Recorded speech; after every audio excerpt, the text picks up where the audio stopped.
And now for more, let's bring in member of the Senate Appropriations Committee, Britt. Senator Britt, people are packing a lunch just for the security line. Yes. Look, this is just completely unnecessary and unfortunate in so many ways. We have men and women who have stepped up to serve our Department of Homeland Security. We're seeing TSA right there, and they're not getting a paycheck. It's unacceptable. Want our Democratic colleagues to sit down with us and find a pathway forward, and they did for the first time since we passed the continuing resolution, Peter, on January 30th. First time they sat down with us was on Thursday.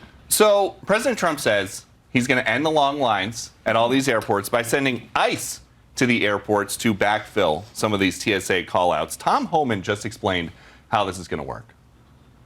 Exit lanes where people leave the airport. Now people try to enter those exit lanes. That's a security breach.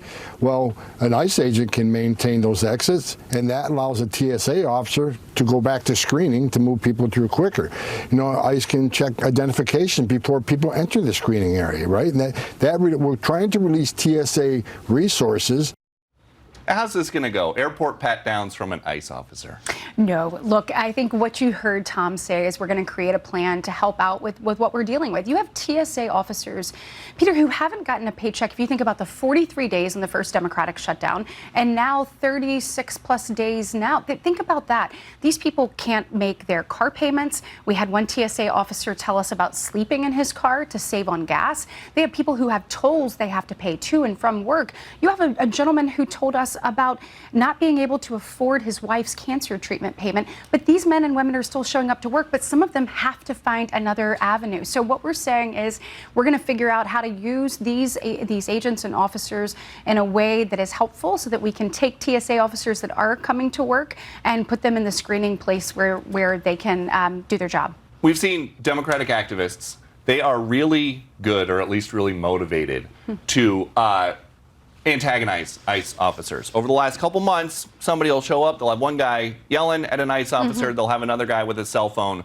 recording the whole thing. Are we about to see that next to the baggage claim? Look, I certainly hope not, but when I'm looking at what the Democratic Party has become, it is literally the far left has taken over as in the driver's seat of the Democratic Party. We're seeing that with them paying for protesters in a number of places, but also with the rhetoric that's created and kind of stirring that up, calling ICE officers Nazis and Gestapo. I mean, really, what we have to do is go back to making sure we're standing shoulder to shoulder with our law enforcement officers, that we are abiding by the law, enforcing the law, that we know that the way you do it matters, that we're going to do it the right way.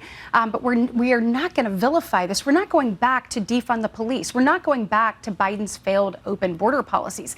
That's ultimately what many of my Democratic colleagues and people in the Democratic Party have said, that this is really about defunding ICE, that's what they're getting at. I hope that common sense will prevail, that we will pay every person that raised their hand in the Department of Homeland Security to say that we want to keep our homeland and the American people safe, and that we will find a pathway forward. I believe a pathway is there, but certainly not if you don't have a conversation.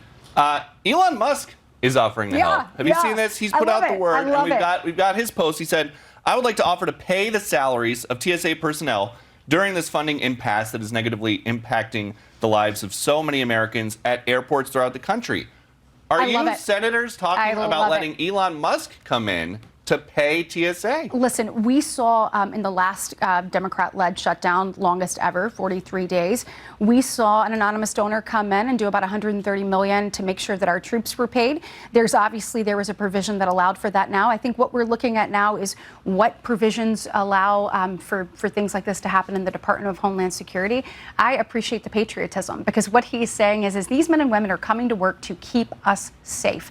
They should be getting a paycheck. And let me say this, Peter. I believe if Congress wasn't getting a paycheck right now, that they would be much more eager to find a solution about this. And I believe John Kennedy has a bill, and it says that if we don't do our job, and that if people aren't getting paid in the government that have stepped up to serve the United States government, then Congress shouldn't get a paycheck either. I firmly support that. And I think that if that moved through the Senate and the House, that ultimately people will be much more eager to find a resolution.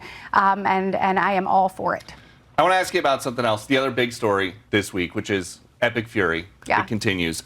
You spent a lot of time with President Trump. I want to play a soundbite of something that he told me about the Iran war in the Oval Office this week. You said twice today that you talked to another former president about the Iran strikes. I did. Was it George W. Bush? No. Was it Bill Clinton? I don't want to say. I don't want to say. Because Barack Obama. a member of a party, Right. they have Trump derangement syndrome. Well, None of these former presidents will own up to that. My guess is Bill Clinton. Okay. What's your guess? Well, here's what I guess is that in the last 47 years, not one American president has had the courage and the moral clarity to execute in the way that Donald Trump has. So I think they all wish that they had taken action, because you look at the countless number of American lives, the tragedy that has ensued because of inaction. So whichever one of them it is, I believe it should probably be all of them that wish that they had taken care of this, so they didn't leave it in Donald Trump's hands. And Donald Trump has executed, and I think America will be safer as a result. Do you have a guess? I don't know. I don't know. I'm gonna let the president speak on that way. I think there's a Chappaqua area code on the call that President Trump got about this. Should we dig into that? We can dig into that. Yeah. I think we should do some reporting. We'll FOIA the president's phone records. Yeah, see how that goes.